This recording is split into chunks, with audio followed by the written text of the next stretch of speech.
నామానికి మహిమ కలుగుగాక. మా ఛానల్ చూసిన ప్రతి ఒక్కరు మర్చిపోకుండా లైక్ చేయండి, షేర్ చేయండి, సబ్స్క్రైబ్ చేసుకోండి. అలాగే కింద బెల్ ఐకాన్ని క్లిక్ చేయండి. దేవుడు మిమ్మల్ని ఏం ఆశీర్వదించును గాక. ఆమేన్.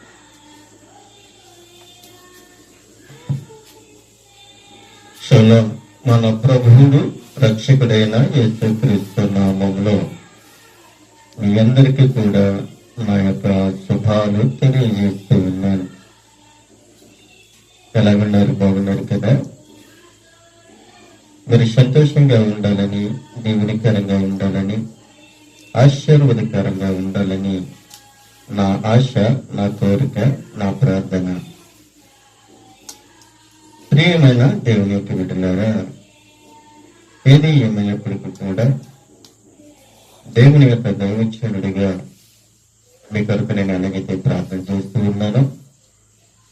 అలాగే నా కొరకు, నా బిడ్డల కొరకు, నా పరిచయ కొరకు మీరు ప్రత్యేకమైన ప్రార్థన చేస్తూ ఉన్నారని నేను సంతోషిస్తూ ఉన్నాను, ఆనందిస్తూ ఉన్నాను. మనమందరము కూడా దేవుని పని భాగస్థలమై ఉన్నాం. దేవుడు నన్ను ప్రేమిస్తూ ఉన్నాడు. ఆయన ప్రేమగల దేవుడు. ఆయన ప్రేమ శాశ్వతమైనదని మనందరికీ తెలుసు. ఆయన ప్రేమ అంతములేనిదని మనందరికీ తెలుసు. ఆయన ప్రేమ జీవము కలిగినదని మనందరికీ తెలుసు. ఆయన ప్రేమ మనందరినీ కూడా శాశ్వతమైన రాజ్యానికి నడిపిస్తుంది అని మనందరికీ తెలుసు. అయినప్పటికీ కూడా దేవుని యొక్క ప్రేమ వినలేకపోతున్నాం, గ్రహించలేకపోతున్నాం.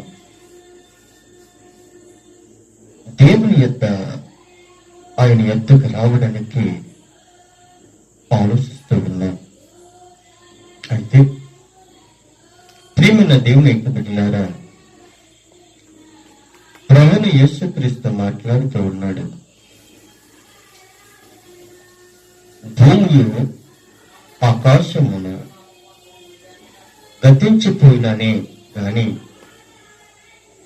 ధర్మశాస్త్రమంతయు నెరవేరే వరకు దాని నుండి ఒక పొల్లైనను ఒక సున్నా అయినను తప్పిపోదని నిశ్చయముగా మీతో నేను చెప్తూ ఉన్నాను అని మత్తయి సువార్త 5వ అధ్యాయము 18వ వచనములో ఆయన మాట్లాడుతూ ఉన్నాడు. ఆకాశము భూమి గతించిపోయిననే గాని ఈ ధర్మశాస్త్రమంతయు కూడా నెరవేరే వరకు, ధర్మశాస్త్రమంతా కూడా నెరవేరేంత వరకు కూడా దాని నుండి ఒక పుల్లైనను ఒక సున్నా అయినను తప్పిపోదని నిశ్చయముగా మీతో నేను చెప్తున్నానని ప్రభువైన యేసుక్రీస్తు మనకి బయలుపరుస్తూ ఉన్నాయి. ఆయన ఒక మాట ఖచ్చితంగా పలికారు. ఆకాశము భూమి గతించిపోయినప్పటికీ కూడా, అంతమైపోయినంత వరకు కూడా, నేనిచ్చిన మాట నెరవేరేంత వరకు కూడా ఆ యొక్క గ్రంథంలో కావచ్చు, నేనిచ్చిన మాటలు అయినా కావచ్చు, తప్పిపోదు అని చెప్తూ ఉన్నాడు. ఒక్క మాట కూడా గ్రంథములోనున్న ప్రతి ఒక్క అక్షరము నెరవేరేంత వరకు కూడా, ఆయన మాట నెరవేర్చబడేంత వరకు కూడా పొల్లుపోదు అని ఆయన ఖచ్చితంగా మాట్లాడుతూ ఉన్నాడు. అయితే ప్రియమైన దేవుని యొక్క బిడ్డలారా, ఒక్క మాట కూడా పొల్లుపోదు అని చెప్తూ ఉన్నాడు. దేవుడు తన సొంత సొంత తండ్రి అని చెప్పి తన్ను దేవునితో సమానముగా చేసుకున్న గనుక ఇందు నిమిత్తము యూదులాయనను చంపవలనని మరీ ఎక్కువగా ప్రయత్నం చేస్తూ ఉన్నారు. దేవుడు తన సొంత తండ్రి అని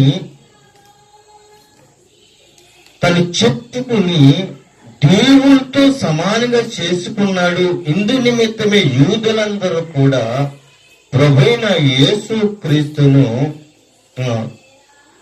ఎక్కువగా పగపట్టినట్లుగా మనం చూస్తూ ఉన్నాం. యేసుక్రీస్తు నోటంట పలికారు. ధర్మశాస్త్రము నెరవేరేంత వరకు కూడా చాలా మంది కూడా ఒక సందేహం వస్తూ ఉంటుంది. ధర్మశాస్త్రమును కొట్టువేయబడ్డది, కొత్త నిబంధన నెరవేర్చబడుతుంది అని మీరు తలంచొచ్చు. కానీ ప్రభువైన యేసుక్రీస్తు అంటున్నాడు, ధర్మశాస్త్రము నెరవేర్చడానికి వచ్చానే గాని కొట్టివేయటానికి నేను రాలేదు అని ప్రభువు మాట్లాడుతూ ఉన్నాడు. ఇక్కడ ఏమంటున్నాడు, ఆకాశము భూమి గతించిపోయిననే గాని ధర్మశాస్త్రం అంటూ నెరవేరేంత వరకు కూడా దాని నుండి ఒక పుల్లైనను ఒక సున్నైనను తప్పు పోదని మీతో నిశ్చయముగా చెప్తున్నానని చెప్తూ ఉన్నాడు.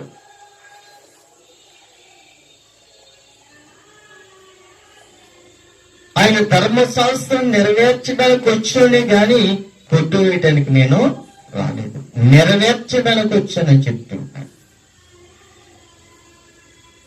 నీవు గాని నేను గాని ఈ సృష్టిలో సృష్టింపబడిన ప్రతి ఒక్క స్త్రీ పురుషులు, చంటి బిడ్డలను మొదలుకొని వృద్ధాప్యములున్న ప్రతి ఒక్కరు కూడా ధర్మశాస్త్రాన్ని ఎవరు కూడా పాటించలేరు. ధర్మశాస్త్రాన్ని ఎవరు కూడా పాటించలేరు. మీరు ధర్మశాస్త్రాన్ని పాటించలేరు కాబట్టి ఆ ధర్మశాస్త్రం అంతా కూడా నేనే నెరవేరుస్తాను. ఆ ధర్మశాస్త్రములున్న ప్రతి ఒక్క మాట, ప్రతి అక్షరమును నేను నెరవేరుస్తాను. నా భుజాన వేసుకుంటాను, నా మీద వేసుకుంటానని ఆయన వాగ్దానం చేశాడు. ఆ ధర్మశాస్త్రం అంతా కూడా ఆయన నెరవేర్చాడు.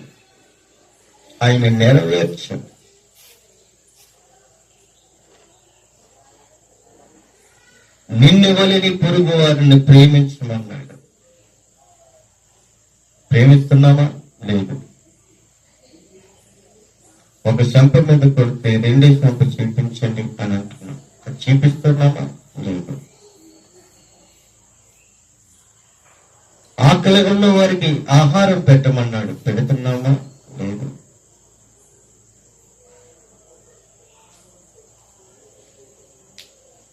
ఈ యొక్క ధర్మశాస్త్రములో 10 ఆజ్ఞలను కనబడుతూ ఉన్నాయి. అది మనం పాటిస్తున్నామా? లేదు. ఈ ధర్మశాస్త్రములో నీవు గాని నేను గాని ఏ యొక్క 10 ఆజ్ఞలలో ఏ యొక్క ఆజ్ఞ కూడా మనము పాటించట్లేదు. అందుకే ప్రభువైన యేసుక్రీస్తుకు తెలుసు కాబట్టి ఈ ధర్మశాస్త్రము నెరవేర్చడానికి వచ్చానే గాని కొట్టువేయటానికి నేను రాలేదు. ఆకాశము భూమియు గతించిపోయినా గాని ఈ ధర్మశాస్త్రం ఎంతో నెరవేరేంత వరకు కూడా ఒక పొల్లైనను ఒక సున్నైనను తప్పికపోదని ఆయన మనతో మాట్లాడుతున్నారు. ఆయన నెరవేర్చడానికి వచ్చాడు. ఆయన నెరవేర్చడానికి వచ్చి ఇందులో ఉన్నవన్నీ కూడా, ఈ ధర్మశాస్త్రంలో ఉన్నవన్నీ కూడా ఆయన యొక్క భుజాన్ని వేసుకొని ఆయన నెరవేర్చాడు. ఇది మనం నెరవేర్చలేకపోయాం. అబ్రహాము యొక్క సంతానం అన్నాం, నెరవేర్చలేకపోయాం. అబ్రహాము మా తండ్రి అని అన్నాం, అది నెరవేర్చలేకపోయాం. యోహాను అంటూ ఉన్నాడు, పరలోక రాజ్యము సమీపమై ఉన్నది, మీరు మారు మనసు పొందడని యూదయ అరణ్యములో ఆయన ప్రకటన చేస్తే వీళ్ళంటూ ఉన్నారు, మేము అబ్రహాము సంతానము, అబ్రహాము సంతానము.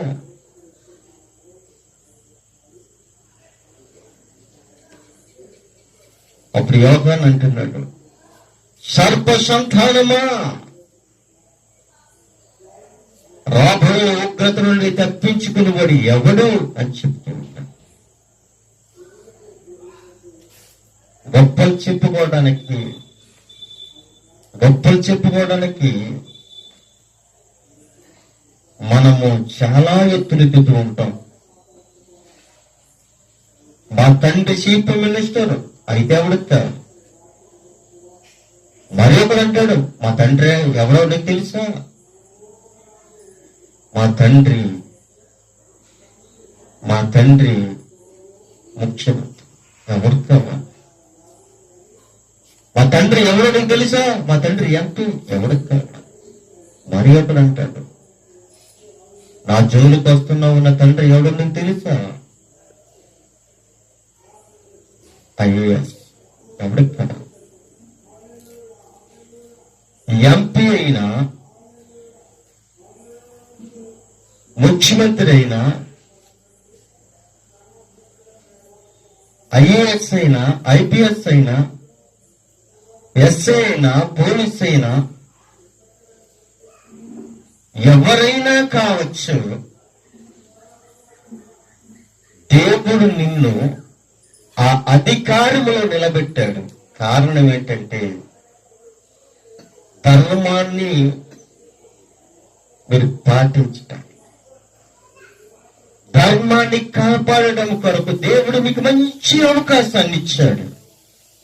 అంతే తప్ప గాని గొప్పలు చెప్పుకోవడానికి మమ్మల్ని ఇక్కడ నిలబెట్టలేదు. అక్కడ అంటూ ఉన్నారు మేము అబ్రహాము సంతానము అని చెప్పుకుంటున్నాడు. యోహాను అన్నాడు సర్ప సంతానమా, రాబోయే ఉగ్రత నుండి తప్పించుకునేవాడు ఎవడు అని చెప్తున్నాడు. ఇదిగో గొడ్డలి చెట్ల ఏరున నాటబడి ఉన్నది అని చెప్తూ ఉన్నాడు. గొడ్డలికి చాలా, చెట్టుకి గొడ్డలికి చాలా వ్యత్యాసం ఉన్నది. ఎప్పుడైతే గొడ్డలి చెట్టు వేరుని పట్టదో, నరకబట్టదో, చెట్టు పడిపోతే ప్రియమని తినబడుతున్నారు.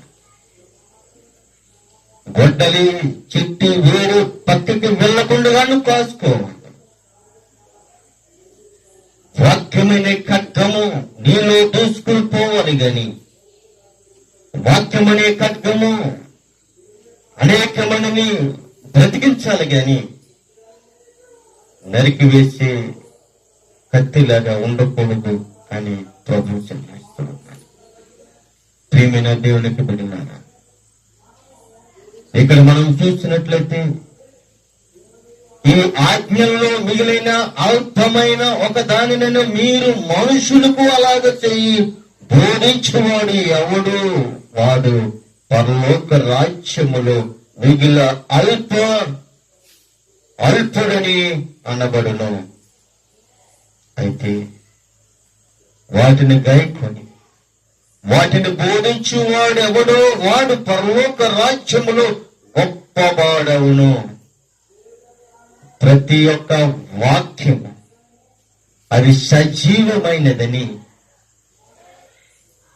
ఆ యొక్క వాక్యము నిన్ను బ్రతికిస్తుంది అని, ఈ వాక్యము దేవుని యొక్క కుమారుడు మన పక్షాన్ని ఉన్నాడని, ఆయన నీతిమంతుడని, ఆయన నీతియు యథార్థత ఆయనలో ఉన్నదని మనము గ్రహించి ఒక్క మాటైనను పొల్లు పోకుండా దేవుని యొక్క మాట, దేవుని యొక్క వాక్యం ఉన్నది ఉన్నట్టుగా నువ్వు ప్రకటిస్తే వాడేమవుతాడో తెలుసా?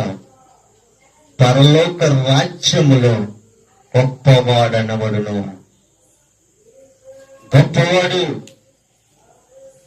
భూలోకములో అల్పుడేమో గాని, భూలోకంలో హీనుడేమో గాని, దొరతుడేమో గాని, కానీ పరలోక రాజ్యములో ఈ సత్యమైన వాక్యాన్ని ప్రకటించిన ప్రతి వ్యక్తి కూడా పరలోక రాజ్యములో గొప్పవాడే. ఈ గ్రంథాలు పట్టుకున్న ప్రతి ఒక్క స్త్రీ పురుషులు ఎవరైనా కావచ్చు, పరలోక రాజ్యంలో వాళ్ళు గొప్పవాళ్ళు. వాళ్ళ దేవుని యొక్క సైన్యములో సైన్యముగా ఉండే వ్యక్తులు.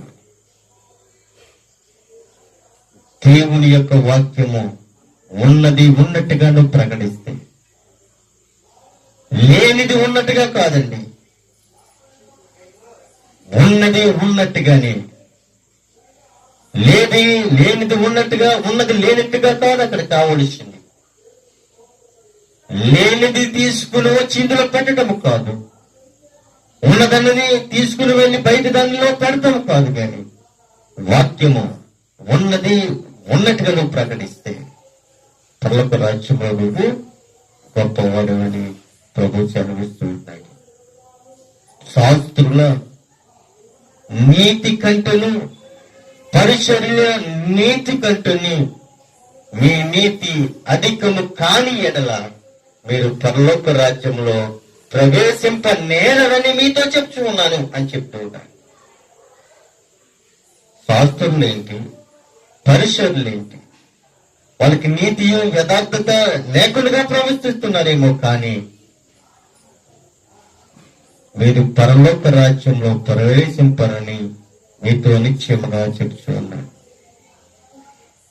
ఉన్నది ఉన్నట్టుగా నువ్వు ప్రకటిస్తే, సత్యము సత్యముగా నువ్వు ప్రకటిస్తే, నీతిని నీతిగా ప్రకటిస్తే, యథార్థతని యథార్థతగా ప్రకటిస్తే, ప్రేమని ప్రేమగా ప్రకటిస్తే, ఏ ఒక్క మాట కూడా కల్పితము లేకుండా నువ్వు ప్రకటిస్తే దేవుని రాజ్యంలో నువ్వు గొప్పవాడు. శాస్త్రులు చేసిన, పరిశీలన చేసిన, ఎన్ని ప్రకటనలు చేసినప్పటికీ కూడా మనం పనికిరాని ప్రకటనలు చేస్తే దేవుని యొక్క రాజ్యానికి అర్హులము కాదని దేవుడు మనకి ఖచ్చితంగా చెప్తూ ఉన్నాడు. ప్రియమైన దేవునికి బిడ్డలారా, ఆయన అంటూ ఉన్నాడు కదా, ఏమంటున్నాడు అనంటే, భూమియు ఆకాశము గతించిపోను గాని నా మాటలు ఎంత మాత్రము కూడా గతించిపోవని ఆయన మనతో ఖచ్చితంగా ఆయన మాట్లాడుతూ ఉన్నాడు. చూడండి, మరి యొక్క మాట మనం చూసినట్లయితే, ప్రియమైన దేవునికి బిడ్డలారా, అందరికీ తండ్రి అయిన దేవుడు ఒక్కడే. అందరికీ తండ్రి అయిన దేవుడు ఒక్కడే. ఈ సృష్టిలో సృష్టింపబడిన ప్రతి స్త్రీ పురుషులకు, చంటి బిడ్డల మొదలుకొని వృద్ధాప్యం ఉన్న ప్రతి ఒక్క దేవుని యొక్క పోలుకోలుతో ఉన్న ప్రతి ఒక్కరికి కూడా ఆయన ఏమై ఉన్నాడు అంటే ఒక్కడే దేవుడు. మనకొక్కడే దేవుడు, మనకొక్కడే దేవుడు. ప్రియమైన దేవునికి బిడ్డలారా, ఆ ఒక్క దేవుణ్ణి మనము ఆరాధించాలి. ఆ ఒక్క దేవుణ్ణి మనం ప్రేమించాలి. ఆ ఒక్క దేవుడిని మనము ప్రకటించాలి. ఆ ఒక్క దేవుడిని మనము పిలవాలి. ఆ ఒక్క దేవుని యొక్క స్వరాన్ని మనం వినాలి. ఆ ఒక్క దేవుడి యొక్క మాట మనము వినాలి.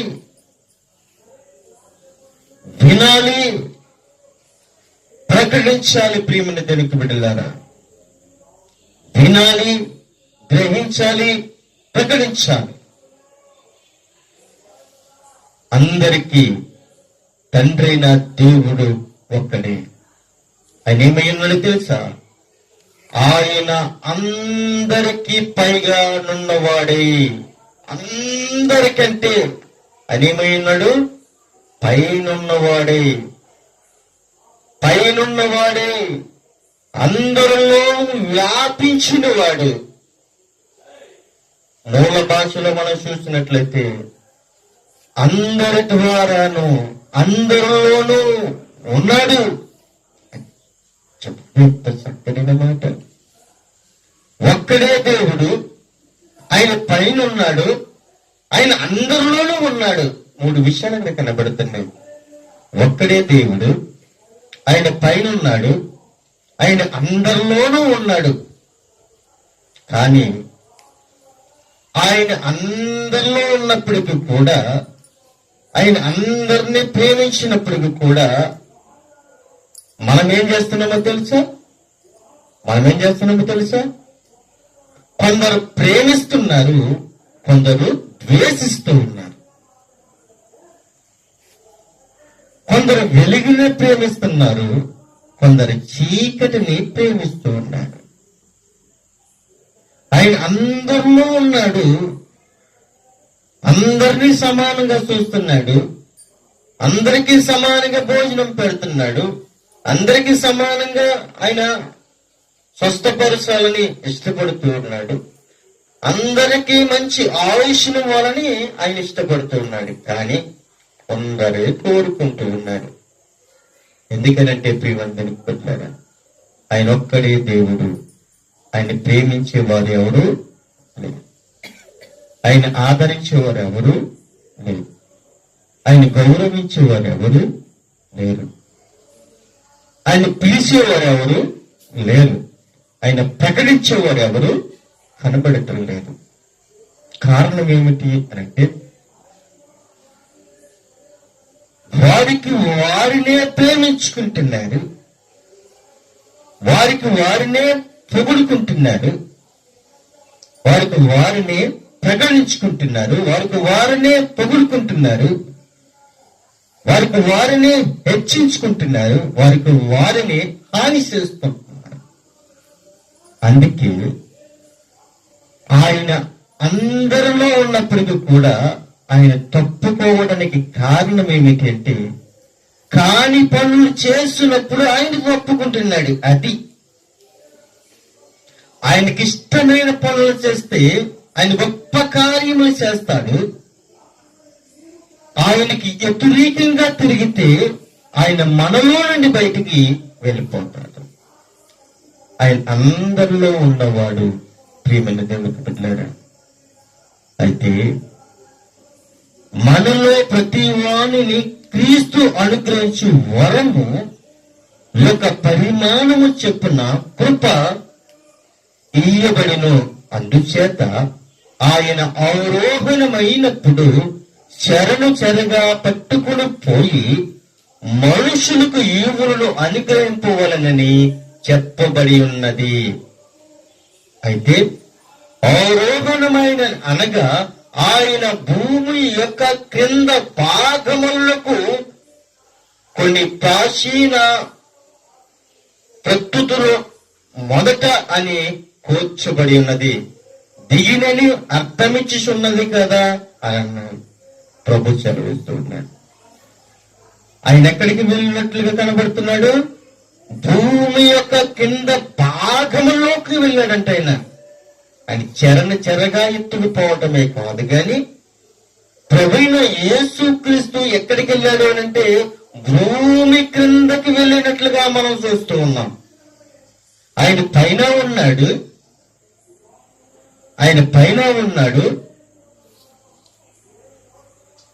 మనలోను ఉన్నాడు. భూమి యొక్క క్రింద భాగములు ఏముందో ఆయన చూడటానికి ఆయన వెళ్ళాడు. ఆయన దేవుడు ఒక్కడే. పైనున్నవాడు ఆయనే, నీలో ఉన్నవాడు ఆయనే, భూమి క్రింద ఉన్నవాడు ఆయనే.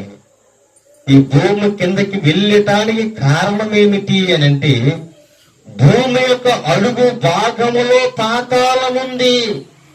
ఈ పాతాళం యొక్క వేదన, ఈ వేదనలో పడకుండా ఉండడం కొరకు, ఇది తప్పించడం కొరకు ఆయన అగాధ జలములకు వెళ్ళినట్లుగా అక్కడ అగ్నిగుండములో, ఆ యొక్క అగ్నిగుండములో, ఆ పాతాళములో పురుగు సావదు, అగ్ని ఆడదు, పురుగు సావదు. ప్రియమని దానికి పుట్టారు. అందుకే ఆ యొక్క భూమి క్రిందకి వెళ్ళి చూసినప్పుడు ఆ పాతాళములో వేదన, కేకలు, ఆ యొక్క అగ్నిగుండంలో అక్కడున్న ఆత్మలన్నీ కూడా కేకలు వేసి ఏడుస్తూ ఉంటే, ప్రభువు మనల్ని అక్కడికి వెళ్ళకుండా ఉండడము కొరకు, మనము ఆయన రాజ్యానికి తీసుకెళ్ళడం కొరకు ఎన్ని ప్రయాసలు పడుతూ ఉన్నాడు.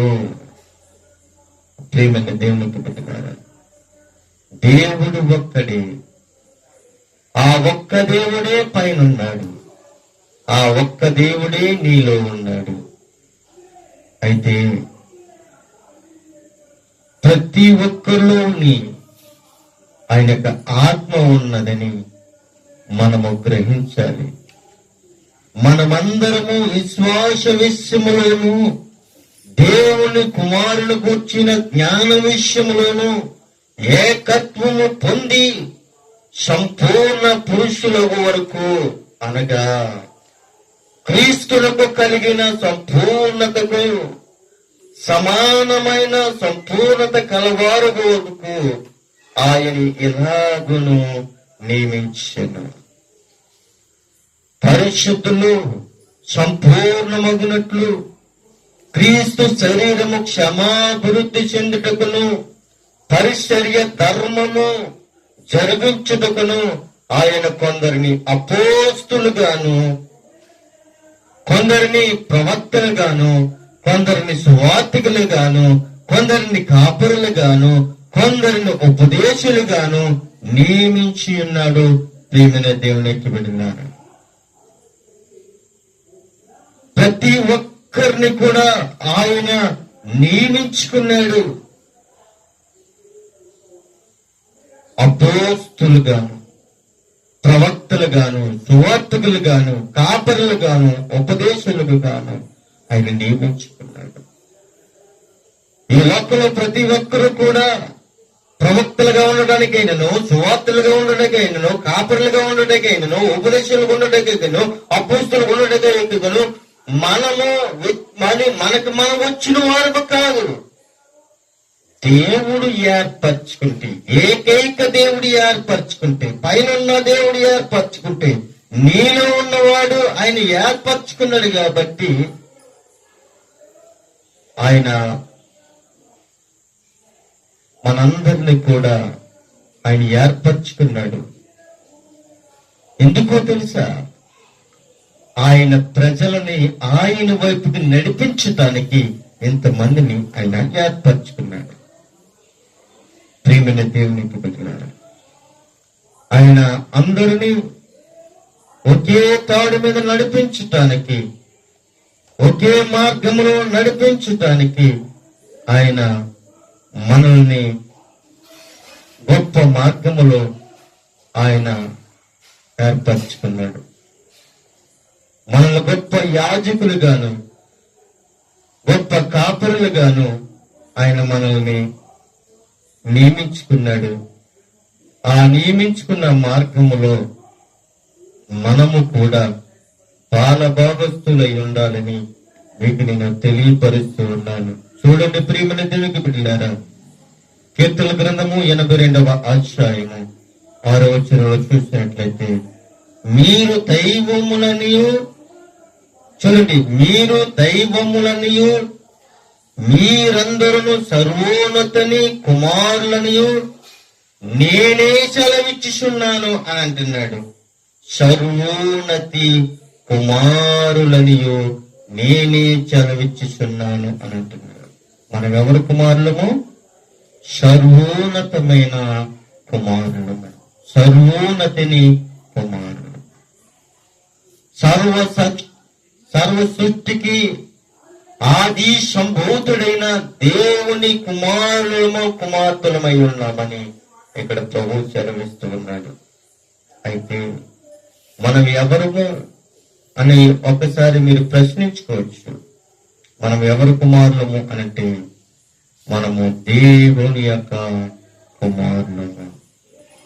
అయితే మరి ఒక మాట మనం చూసినట్లయితే ప్రియమందరి బిడ్డలారా, చూసుకుని నేను ముగించడానికి ఇష్టపడుతూ ఉన్నాను. చూడండి, లూకాసు వార్త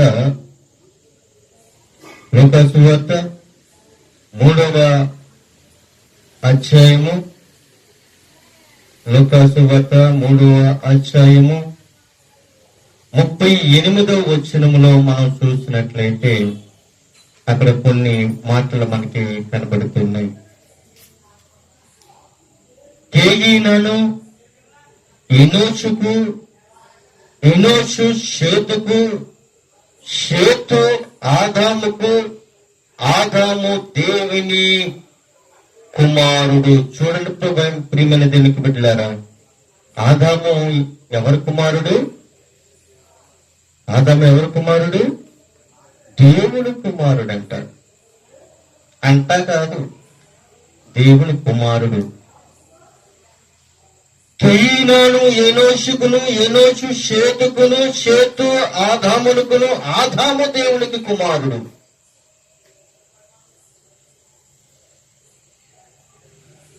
వారసత్వం ఎక్కడి నుంచి ఎక్కడికి వచ్చి చేస్తారా? ఆదాము దేవుని కుమారుడైతే ఆదాము వంశములోంచి మనము వచ్చి ఉన్నాం. ఆది పురుషుడు ఆదాము దేవుని చేత సృష్టింపబడ్డాడు, దేవుని చేత నిర్మింపబడ్డాడు. దేవుడు ఏర్పరచుకున్న తన కుమారుడై ఉంటే మనము ఏమై ఉన్నాము అంటే తల్లిదండ్రులు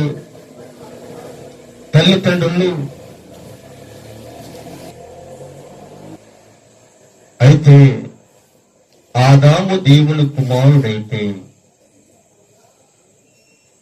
యేసుక్రీస్తు ఎవరు కుమారుడు అని ఒక్కసారి మనం ప్రశ్నించుకుంటే యేసుక్రీస్తు